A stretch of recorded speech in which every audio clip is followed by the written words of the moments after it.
Dan lagi-lagi, alibi orang Australia di saat itu adalah mereka tidak suka melihat kerbau yang notabene bukan binatang asli atau hewan asli Australia itu bersaing mendapatkan makanan dengan hewan-hewan lain yang merupakan hewan asli Australia. Egois banget ya. Mereka boleh tuh, ya kan, bersaing dengan orang asli Australia untuk membuat negara di tanah orang asli gitu kan. Nah, tapi kalau hewan nggak boleh. Nah, lalu geng, ketika kerbau bermigrasi, mereka selalu membuat sebuah kubangan untuk mereka bisa merendam diri.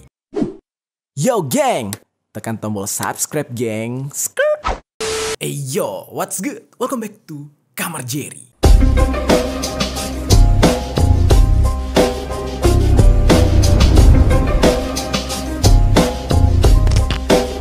Geng. Oke, hari ini kita bakal ngebahas sesuatu yang berbanding terbalik yang ada di Indonesia dengan di luar negeri. Nah, pembahasannya itu mengenai makanan nih, hewan dan juga tumbuhan. Jadi, di Indonesia itu dikenal dengan makanannya yang berbagai macam ragam gitu ya, penuh rempah-rempah dan bahkan ya bule-bule mancanegara pun mengakui bahwa makanan Indonesia itu enak-enak banget. Ada beberapa hal di Indonesia yang dianggap sebagai makanan, tetapi justru di luar negeri dianggap sebagai hama, geng. Nah, kok bisa nih kayak gini? Nah, mungkin ya pertimbangannya tuh banyak. Yang pertama mungkin pertimbangannya budaya. Yang kedua pertimbangan lainnya masalah kesehatan atau kandungan zat-zat yang kurang baik bagi tubuh yang terkandung di dalam hal tersebut, baik itu hewan maupun tumbuhan. Nah, kalau orang Indonesia kan kekebalan tubuhnya beda nih, ya kan? Apa aja bisa dimakan gitu ya. Dan faktor yang terakhir biasanya ya untuk efek jangka panjang. Ya berhubungan dengan kesehatan juga. Biasanya ada beberapa makanan yang mungkin ketika kita makan sekarang efeknya tuh nggak berasa, tetapi kalau sudah dikonsumsi dalam jangka waktu cukup lama bakal ada penyakit yang bakal mengendap di dalam tubuh kita. Ya salah satu contohnya adalah jengkol. Nah, jengkol itu kalau dikonsumsi dalam jumlah yang cukup banyak dalam rentang waktu yang cukup lama itu bakal berubah menjadi batu ginjal. Nah, itu bahaya banget, geng. Hari ini kita bakal ngebahas nih apa saja yang dianggap makanan enak atau menjadi favorit orang Indonesia tetapi di luar negeri justru tidak boleh dimakan, baik itu karena dianggap hama atau justru karena hal tersebut menjadi hal yang sakral. Nah, langsung aja kita bahas satu persatu di sisi lain.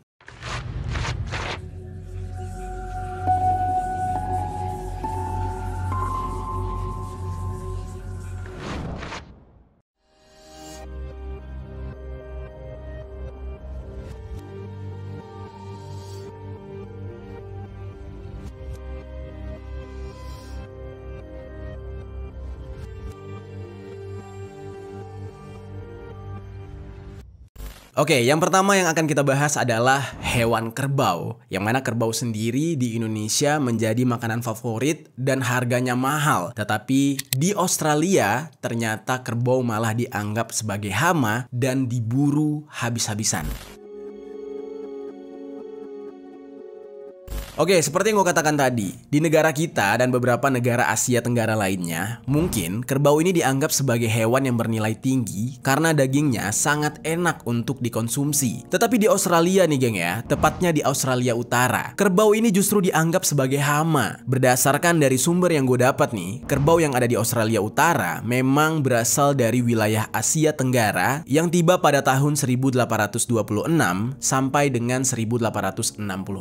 Ada informasi yang mengatakan kalau kawanan kerbau yang ada di Australia sebenarnya itu berasal dari Indonesia, geng. Kerbau-kerbau tersebut dibawa oleh para penjajah Belanda yang diambil dari Pulau Timor, Pulau Kisar, dan juga dari Jawa Barat. Kawanan kerbau yang dibawa oleh orang-orang Belanda ini dilepaskan begitu saja nih, geng. Karena di saat itu Australia masih menjadi pemukiman orang-orang bule yang belum tertata. Nah, akhirnya karena dilepaskan menjadi hewan liar, kerbau-kerbau tersebut jadinya menyebar dan menempati wilayah-wilayah yang ada di wilayah Australia Utara. Nah, lalu mereka berkembang biak yang mana semakin lama jumlahnya semakin banyak dan tidak terkontrol. Karena di saat itu pun tidak ada orang yang mengkonsumsi atau memburu kerbau. Nah, mereka tuh cuma dibawa oleh tentara Belanda, sementara yang tinggal di Australia itu adalah orang-orang Inggris. Orang-orang Inggris buangan kerajaan gitu. Tinggal di sana, mereka mendirikan pemukiman. Di saat itu mereka justru tidak memakan kerbau tersebut. Sehingga pada puncaknya, perkembangbiakan kerbau-kerbau itu meningkat atau memuncak pada pertengahan abad ke-21 setelah berakhirnya industri kulit dan penurunan hasil panen.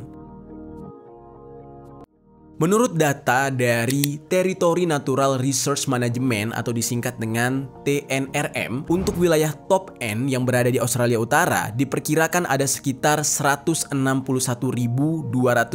ekor kerbau liar saat ini. Dan itu semua berasal dari Indonesia, geng, gara-gara dibawa Belanda. Top N ini saja hanya sebagian dari wilayah Australia Utara, yaitu wilayah semenanjung yang mencakup kota Darwin dan juga Arnhem Land. Nah, data ini dihitung oleh TNRM setelah mereka melakukan survei di lahan seluas 225.000 km persegi. Nah, ada beberapa wilayah yang populasi kerbaunya cukup tinggi yang disebabkan karena wilayah tersebut tidak menerapkan pengendalian hewan liar yang menyebabkan tingkat kepadatan populasi kerbau sekitar 1 ekor per kilometer perseginya. Jadi saking banyaknya gitu ya, wilayah tersebut padat dengan hewan kerbau. Kalau kalian ingat ya geng, kemarin kita udah sempat ngebahas nih, di Australia itu kan mereka banyak sekali faunanya, banyak sekali hewan-hewannya, dan terkadang hewan-hewan di sana itu adalah hewan-hewan khusus yang tidak bisa kita temui di wilayah lain gitu, hanya ada di Australia. Maka dari itu, pemerintahnya itu sangat-sangat menjaga kelestarian hewan-hewan mereka di sana. Jadi sempat kemarin kita bahas di konten kita yang ini mengenai pemburuan kucing yang dilakukan di Australia dikarenakan pemerintahnya beranggapan banyak hewan-hewan asli Australia yang diterkam atau dimakan oleh kucing gitu. Nah, dan mereka juga mengaku kalau kucing itu bukan hewan asli dari Australia sendiri. Nah, padahal agak aneh ya, manusia Australia sekarang aja bukan manusia asli Australia tuh, yang kulit-kulit putih ya kan, aslinya kan orang Inggris semua. Nah, tiba-tiba hewan yang datang ke sana yang bukan asli Australia malah diincar sama mereka. Nah, akibatnya di saat itu kan banyak tikus-tikus alias hama tikus ya, musuh para petani yang jumlahnya semakin banyak gara-gara perburuan kucing. Nah, di sini kali ini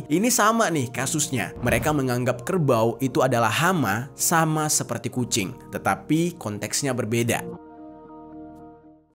Jadi geng, mereka melihat kerbau ini memiliki kebiasaan untuk merendamkan diri di lumpur, sehingga kalau kerbau melewati aliran air seperti sungai, air tersebut akan tercemar oleh lumpur dan menyebabkan air itu tidak dapat digunakan untuk mengairi tanaman atau menjadi air minum untuk hewan lainnya. Nah, ini konsep yang menurut gua bodoh banget sebenarnya. Tapi ya apa boleh buat, namanya juga orang kota pindah ke hutan ya kan. Mereka terbiasa di Inggris, tiba-tiba pindah ke Australia yang notabene hutan, yang notabene asri gitu. Mereka tidak tahu kalau lumpur itu bakal jatuh ke bawah dan air akan menggenang ke atas. Mereka di saat itu mengambil kesimpulan yang menurut gua terlalu singkat tanpa meneliti terlebih dahulu dengan menyatakan kalau air sungai tercemar gara-gara kerbau yang suka berendam di lumpur atau kubangan, lalu mereka mandi di sungai lagi gitu.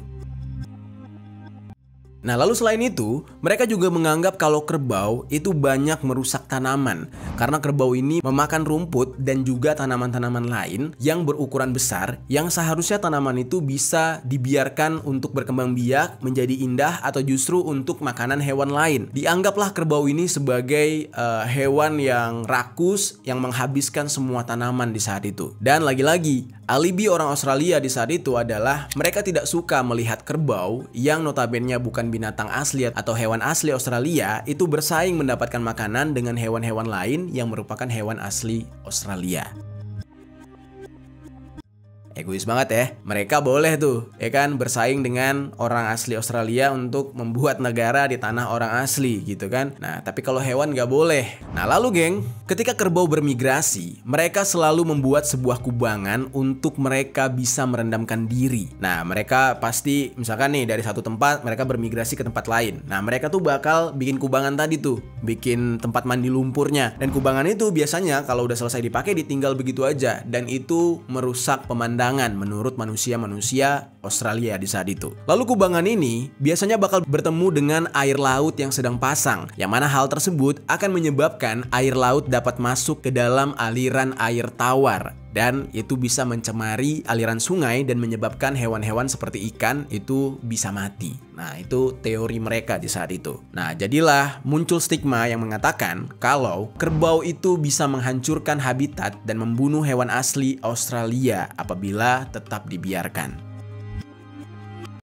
Lalu bagaimana cara pemerintah Australia mengatasi hal ini untuk menanggulangi populasi dari kerbau yang ada di sana? Nah, ternyata nih geng, mereka justru membuat sebuah program atau sebuah operasi yang kejam banget. Ini hampir mirip seperti program yang mereka adakan ketika mereka mengincar para kucing. Nah, di saat itu mereka dengan tega menembak para kerbau-kerbau dengan menggunakan senjata api dan bahkan sampai menggunakan pesawat terbang untuk ngecek langsung dari langit. Nah, tapi kebanyakan dari masyarakatnya memang menembak kerbau-kerbau itu dari darat dan mereka benar-benar tega banget gitu. Nah, pemerintah Australia Utara itu tidak bekerja sendiri, mereka juga bekerja sama dengan masyarakat adat setempat untuk membantu memantau kawanan kerbau liar yang nantinya akan mereka jadikan buruan. Lalu geng, akhirnya dicarilah solusi nih. Ini gimana ya? Karena kan kasihan banget gitu. Dan sia-sia para kerbau itu ditembak kayak gitu kan. Ya padahal kalau itu kerbau-kerbau ditangkap lalu diekspor aja kayaknya bakal berguna lah. Ya salah satu contohnya kayak di Afrika gitu. Masih banyak orang yang kelaparan atau daerah-daerah lain masih banyak orang yang kelaparan. Ketimbang kerbau-kerbau tersebut dieksekusi seperti itu dan sia-sia. Akhirnya nih ya, lambat laun pemerintah Australia pun memberlakukan aturan-aturan baru. Yang mana beberapa kawanan kerbau mulai diterapkan domestikasi dan kerbau-kerbau itu diekspor dari beberapa daerah yang ada di Australia Utara ke daerah-daerah lain bahkan ke negara lain yang memang mengkonsumsi daging kerbau. Nah, dan mulai di saat itu perburuan terhadap kerbau ini semakin lama semakin berkurang karena solusinya sudah bisa ditemukan. Dan populasi kerbau yang ada di Australia sebenarnya jumlahnya masih banyak, masih tinggi walaupun setiap minggunya ada ekspor yang dilakukan oleh pemerintah ke beberapa negara untuk mengurangi populasi kerbau yang ada di Australia. Oke, sekarang kita masuk ke hewan selanjutnya, yaitu lele. Oke, untuk orang Indonesia siapa yang gak tahu lele ya? Walaupun ya mungkin sebagian kecilnya banyak orang Indonesia yang tidak suka dengan lele. Alasannya ya beda-beda, karena memang gak suka rasanya atau justru gak suka habitatnya gitu kan. Tapi lele itu merupakan ikan favorit rakyat Indonesia lah ya. Bahkan sampai ada rumah makan yang namanya pecel lele gitu. Selain itu, ikan lele sendiri adalah jenis ikan air tawar yang nutrisinya cukup tinggi. Selain nutrisinya yang tinggi, harganya juga terjangkau karena lele sendiri sangat gampang didapatkan di Indonesia. Karena banyak peminatnya, ikan lele jadinya diternak di Indonesia sampai ada tambaknya gitu. Dan perawatan ketika memelihara ikan lele juga cukup mudah. Ikan lele nggak gampang sakit, dia mau dibiarkan di dalam tambak atau kolam, dia bakal berkembang biak tetap hidup. Di dalam solokan juga sama, bakal berkembang biak dan tetap hidup. Namun geng, ternyata ikan lele itu dianggap hama di negara lain, terkhususnya negara Amerika Serikat. Orang Amerika nggak makan lele. Mereka menganggap kalau lele ini adalah hewan hama atau hewan pengganggu yang harus dibasmi. Habitat ikan lele itu banyak ditemukan di Florida, Amerika Serikat. Dan di sana ikan lelenya dibantai-bantai. Di Florida sana namanya bukan lele, tapi disebut dengan walking catfish. Beda banget ya sama di Indonesia. Indonesia namanya lele gitu. Kalau di sana walking catfish gitu. Ikan apa ya? Catfish berarti ikan kucing kali ya. Ikan kucing berjalan gitu.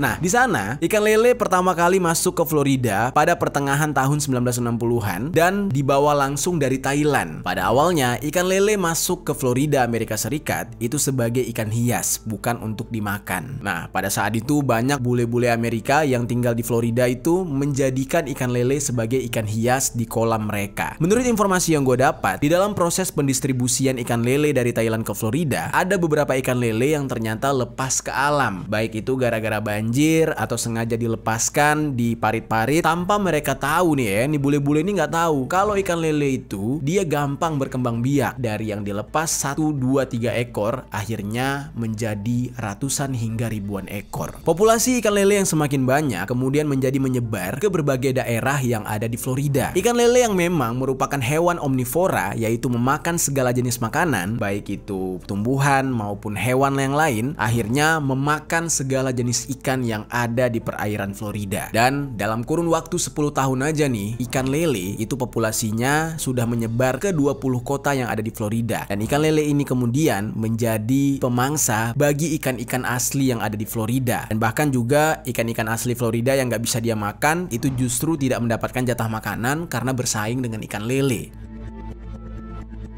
Ikan lele sendiri memiliki kemampuan beradaptasi yang sangat baik hingga memudahkan mereka untuk berpindah-pindah dari satu perairan ke perairan lainnya. Ikan lele biasanya nggak peduli perairan itu dangkal, perairan itu dalam, deras airnya, dia nggak peduli. Dia bisa hidup di mana aja, bahkan di dalam lumpur. Pada akhirnya nih geng, beberapa dari peternak ikan yang ada di Florida itu sampai kewalahan gara-gara kolam mereka ada yang tersambung dengan aliran sungai atau aliran air yang bebas gitu. Tiba-tiba banyak ikan lele yang masuk ke dalam kolam mereka dan memangsa semua ikan hias atau ikan peliharaan mereka. Dan di saat itu, pemerintah Florida itu sampai kewalahan mencari solusi atas hadirnya lele ini. Meskipun sudah dilakukan beberapa pencegahan agar ikan lele tidak lagi mengganggu kolam ternak, tetapi pencegahan tersebut tetap tidak maksimal karena populasi ikan lele yang semakin hari semakin banyak. Departemen Sumber Daya Alam dari Divisi Perikanan dan Satwa Liar menduga kalau populasi ikan lele di Florida Selatan itu sudah mencapai 1.500 kg per area. Gila ya. Abang-abang dari tanah Jawa yang buka usaha pecel lele ini senang banget sebenarnya. Daripada dibunuh-bunuhin, mending dikasih buat abang-abang gitu ya. Biar digoreng di angkringan pinggir jalan di atas trotoar itu.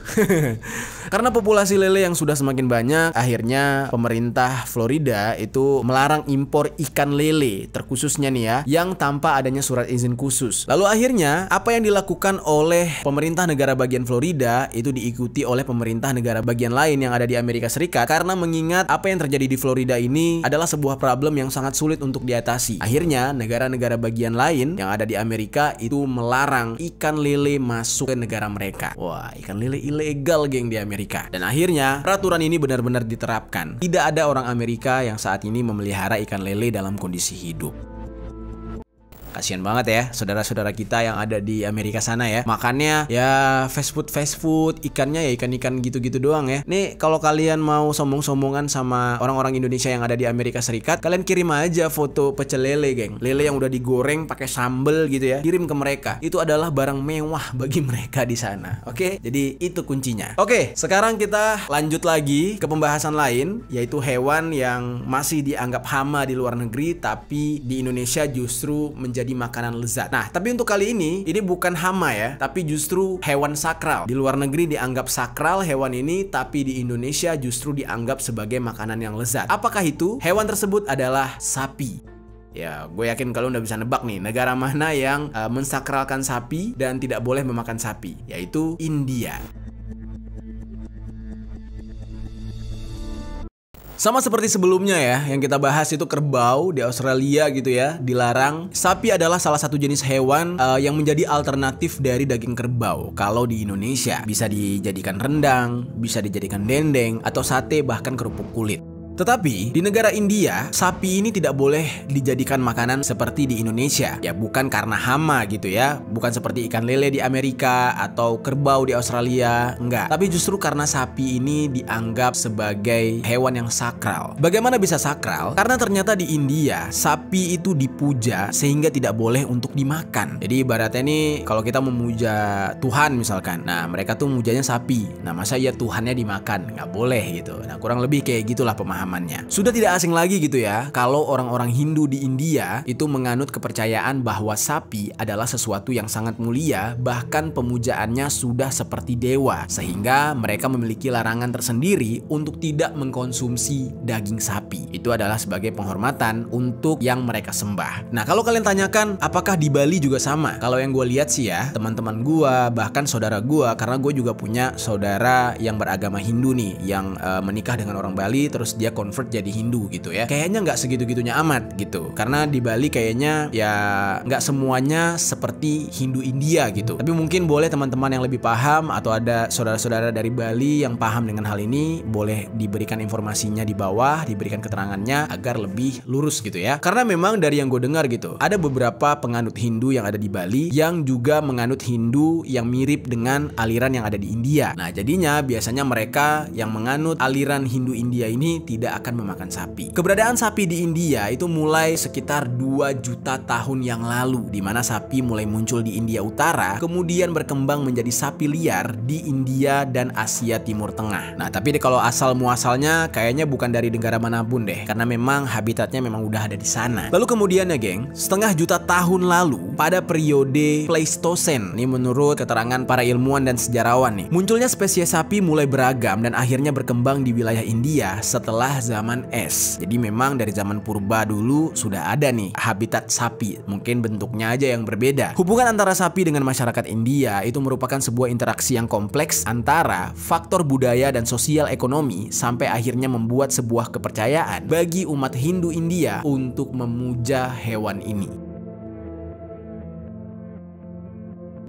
Sapi di dalam agama Hindu India dianggap sebagai lambang dari Ibu Pertiwi, yang mana dianggap memberikan kesejahteraan kepada semua makhluk hidup karena semua bagian dari tubuh sapi itu bisa dimanfaatkan menjadi apa saja. Ya berarti harusnya kalau bisa dimanfaatkan menjadi apa saja harus dimakan ya kan. Nah, tapi ini beda pemahaman. Dan bagi masyarakat Hindu India, susu dari sapi bisa dijadikan sebagai yogurt dan juga ghee atau butter dari India dan juga keju yang menjadi makanan pokok bagi umat Hindu India. Nah, kalau susunya tuh berarti masih boleh dimanfaatkan. Yang nggak boleh itu daging di tubuh sapi tersebut. Dan juga susu sapi itu digunakan oleh masyarakat Hindu India untuk menjadi bahan persembahan dalam ritual keagamaan mereka. Lalu, sapi juga dianggap memiliki tenaga yang bisa dimanfaatkan oleh para petani untuk membajak sawah, yang mana itu semakin mempermudah para petani untuk menghasilkan bahan pokok makanan bagi masyarakat. Nah, makanya jadi sakral banget gitu. Wah, ini sapi ini bisa nolong kita. Nah, bahkan mereka menganggap kotoran sapi bisa menjadi pupuk. Saking banyaknya manfaat dari sapi, akhirnya sapi ini dipuja. Dan ada juga informasi lain yang gue dapatkan ya. Di dalam faktor agama, sapi dianggap berhubungan dengan Aditi, atau dengan kata lain, ibu dari semua dewa dalam peradaban Weda. Dan mulai dari sinilah sapi mendapatkan status yang tinggi dan juga istimewa di mata umat Hindu India. Di saat itu, menurut umat Hindu India, sapi memberikan perlindungan dan kasih sayang kepada mereka seperti seorang ibu yang menyayangi anaknya dengan sangat lembut dan sabar, yang membuat umat Hindu India mengingat sifat-sifat Tuhan terdapat pada sapi. Dan juga hewan ini dianggap menjadi teman bagi para dewa-dewa Hindu seperti Dewa Wisnu yang menunggangi Garuda yang merupakan burung raksasa yang berwujud sapi. Lalu ada Dewa Siwa yang mengendarai Nandi, yaitu seekor sapi jantan, dan Dewa Krishna yang dikenal sebagai Gopala atau pengembala sapi. Makanya oleh sebab itu, sapi ini sangat dihormati geng. Tidak boleh disembelih, tidak boleh dijadikan makanan. Dan umat Hindu India percaya, seseorang yang menyembelih sapi akan mendapatkan dosa yang sangat besar, sehingga para dewa akan murka kepada mereka dan mereka akan diberikan karma yang buruk nantinya. Berarti Dimas the Meat Guy adalah orang yang paling berdosa di muka bumi ini. Soalnya dia jual daging sapi mahal-mahal banget geng. Ya mungkin kali ya. Oke, kemudian adanya ajaran yang diciptakan oleh Mahatma Gandhi, yang salah satunya adalah ahimsa, yang berarti tidak melukai, tidak memiliki keinginan untuk menyakiti makhluk hidup yang lain, yaitu tidak hanya manusia tetapi juga hewan. Makanya membuat semakin masifnya perlindungan terhadap sapi yang dianggap tidak boleh disakiti. Ya itu gue rada setuju sih sebenarnya ya. Kita nggak boleh saling menyakiti makhluk lain. Tapi kan ada beberapa hewan yang memang sudah diperuntukkan sebagai hewan ternak untuk dikonsumsi. Namanya rantai makanan gitu kan. Kalau nggak ada rantai makanan ya gimana kita bisa hidup gitu. Tapi ya semua orang punya pemahaman yang masing-masing. Lalu selain faktor agama, ada lagi nih faktor lain yang menyebabkan umat Hindu India tidak mengkonsumsi sapi atau mensakralkan sapi, yaitu faktor politik yang juga ikut mempengaruhi perlindungan terhadap si sapi itu. Pada abad ke-19 di India, khususnya di wilayah India Utara, itu muncul sebuah gerakan untuk melindungi sapi yang berupaya untuk menyatukan seluruh umat Hindu yang ada di India dengan medianya adalah si sapi tadi. Tujuan ini karena selain unsur kepercayaan yang mereka miliki, ada unsur lain yaitu unsur konflik sosial politik agar membedakan diri mereka dengan umat Islam yang ada di India. Karena kan umat Islam India juga jumlahnya besar banget, apalagi sebelum Pakistan memisahkan diri. Umat Islam India itu sama seperti umat Islam lain memiliki tradisi untuk menyembelih sapi dalam perayaan Idul Adha atau Hari Raya Haji gitu ya. Umat Hindu di saat itu nggak mau sama dengan umat Islam India. Akhirnya ketika umat Islam India menyembelih sapi, justru umat Hindu Hindu India memilih untuk menyembah sapi atau mengistimewakan sapi dan tidak boleh disembelih karena sakral. Jadi biar berlawanan aja gitu. Nah, itu dari informasi yang gue dapatkan loh geng, bukan opini gue pribadi. Dan konflik yang berkepanjangan tersebut alias perbedaan agama antara Hindu dan Islam ini gak cuma membuat sapi jadi sesuatu yang berbeda pandangan nih, satu untuk disembelih, satu untuk disembah. Tetapi perbedaan pendapat itu membuat umat Hindu India dan umat Islam India jadi terpecah. Makanya ada yang namanya Pakistan, yaitu orang-orang India yang beragama Islam atau umat Muslim yang memilih untuk membuat negara sendiri. Itu Pakistan, dulunya India, dan sekarang Pakistan adalah negara dengan jumlah umat Muslim terbesar di dunia. Jadi dulu mereka India tuh. Nah, gara-gara mereka nih jadinya sapi disakralkan, dipuja gitu, menurut informasi yang gue dapat. Oke, udah berapa tuh ya? 3 ya. Sekarang kita ke hewan yang keempat. Ini lagi-lagi kita kembali ke negara yang sama ini, yaitu Australia. Nah, lagi-lagi kembali ke Australia. Australia ini banyak banget anti-antinya gitu ya. Seperti yang gue katakan tadi nih, manusianya boleh tuh membantai manusia lain untuk mendapatkan pulau Australia itu lalu dijadikan negara. Habis itu, kalau hewan nggak boleh. Nah, hewan harus tetap hewan asli Australia. Kalau manusia nggak apa-apa, manusia KW gitu ya. Orang Inggris yang datang ke sana. Nah, itulah yang terjadi di Australia. Dan kali ini kita bakal ngebahas tentang kambing yang dianggap menjadi hama di Australia. Nah, lagi-lagi Australia gitu ya. Selain upaya mereka membasmi kucing, terus sempat membasmi kerbau, ternyata mereka juga anti dengan kambing. Gue heran nih, sebenarnya tuh mereka makan apa ya di sana ya? Apa mungkin cuma sapi kali ya? Jadi geng, kambing juga ternyata pernah dianggap hama di Australia. Padahal di Indonesia sendiri atau di negara Asia, kambing menjadi hewan ternak yang banyak sekali dikembangbiakan karena bisa diolah menjadi makanan favorit orang-orang. Apalagi kayak sekarang nih, posisinya menjelang Hari Raya Idul Adha. Udah pasti banyak sekali kambing-kambing yang keluar dari kandangnya untuk mangkal di store-nya gitu ya, di pasar-pasar untuk diperjualbelikan. Padahal nih geng ya, di wilayah Eropa, Asia, dan juga Afrika, kambing itu sudah didomestikan atau menjadi hewan ternak, bukan lagi hewan liar, yang mana ini sudah dilakukan selama ribuan tahun silam. Di wilayah-wilayah yang gue sebutkan tadi, kambing itu memiliki nilai jual yang cukup tinggi karena mulai dari dagingnya sampai dengan tulangnya itu bisa dikonsumsi. Ditambah lagi nih ya, banyak jenis kambing yang bisa beradaptasi di lingkungan yang seperti apapun. Ya gimana aja lingkungannya masih bisa kambing itu beradaptasi. Sehingga bisa dikatakan kambing tidak perlu penanganan khusus dalam pengembangbiakannya. Menurut informasi yang gue dapat, kambing pertama kali dibawa ke Australia oleh armada pelayaran pertama dari Inggris pada tahun 1788. Mulai dari situlah hewan yang satu ini diperkenalkan ke daerah pedalaman oleh para pemukim awal dari Inggris, lalu para pekerja tambang dan juga orang-orang yang bekerja untuk membangun jalur kereta api. Pada awalnya kambing-kambing ini dibawa oleh mereka sebagai hewan yang diternak. Nah, tetapi ada sebagian kambing yang ternyata kabur dari peternakan dari kandang, yang mana kambing-kambing tersebut akhirnya berkembang biak di alam liar sampai membentuk populasi yang cukup besar di sana. Ya sama kejadiannya kayak kerbau lah, cuman sumbernya berbeda aja. Kalau kerbau dibawa sama Belanda, ya kalau kambing beda lagi orang yang ngebawanya. Akhirnya kambing ini penyebarannya jauh lebih besar daripada kerbau. Dia berkembang biak sampai menyebar ke seluruh wilayah yang ada di Australia. Untuk saat ini dikatakan populasi kambing liar di Australia sudah mencapai angka sekitar 2,3 juta ekor dengan jumlah terbesar itu berada di kawasan Australia Barat. Nah, sebagian besar populasi kambing yang ada di Australia itu merupakan kambing yang berasal dari ras Kashmir dan juga Angora. Nah lalu, mulailah nih setelah populasinya cukup luas, cukup besar gitu ya, barulah di saat itu muncul permasalahan. Kambing-kambing yang tadinya dibawa dalam kondisi sudah jinak, diternak, lalu tiba-tiba lepas menjadi kambing liar. Nah, jumlah populasi mereka membuat kerusakan yang sangat besar pada sektor pertanian dan lingkungan masyarakat Australia.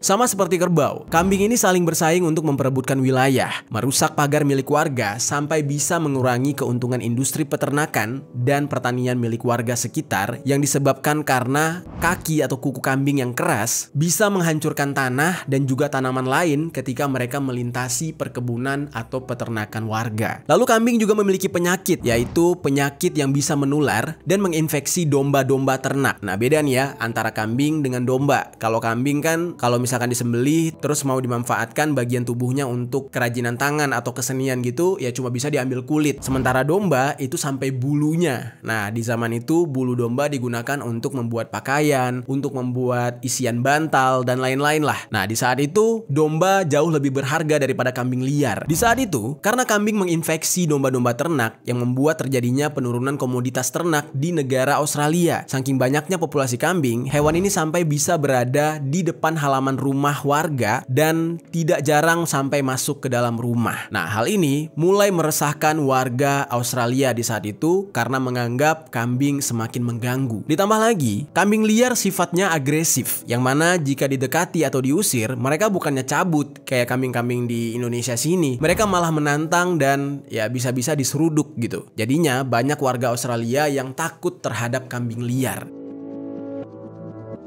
Dari beberapa kasus dikatakan ada beberapa anak-anak kecil di Australia yang diseruduk kambing, yang mana itu sangat-sangat fatal akibatnya. Ada yang sampai pecah kepala, ada yang patah tulang, dan bahkan sampai meninggal. Nah, makanya orang tua mereka di sana was-was dengan kehadiran kambing liar di lingkungan mereka. Menurut penelitian yang dilakukan oleh Triton Species Recovery Hub, ada 10 hewan yang menjadi spesies invasif atau hama yang menjadi masalah bagi 1257 spesies terancam punah yang ada di Australia. Dari ke-10 hewan tersebut, di peringkat kelima adalah kambing liar. Nah, jadi kambing ini masuk 5 besar hewan yang berbahaya bagi spesies asli Australia. Oleh karena itu, pemerintah Australia menerapkan kebijakan untuk menyingkirkan sekitar 35% populasi kambing liar setiap tahunnya untuk menekan jumlah mereka. Nah, cara yang diterapkan adalah dengan memburu kambing-kambing liar tersebut satu persatu. Ada yang melakukan perburuan dengan jalur darat menggunakan sepeda motor, atau ada juga yang pakai kuda dan juga mengincar kambing-kambing liar dengan membawa seekor anjing. Nah, bahkan saking seriusnya, mereka menggunakan helikopter lalu membawa senjata api untuk menembak kambing-kambing liar tersebut dari atas helikopter. Jadi kejam banget. Dan setelah kambing liar itu mati gitu ya, itu dibiarkan gitu aja, dagingnya nggak diambil sama sekali, dibiarkan membusuk. Dan cara ini ternyata sangat efektif dan signifikan dalam mengurangi jumlah kambing liar di wilayah tersebut. Hanya saja berburu menggunakan helikopter hanya bisa dilakukan oleh orang-orang kaya yang ada di Australia karena biayanya cukup mahal. Tetapi hal tersebut dianggap oleh mereka sangat menyenangkan.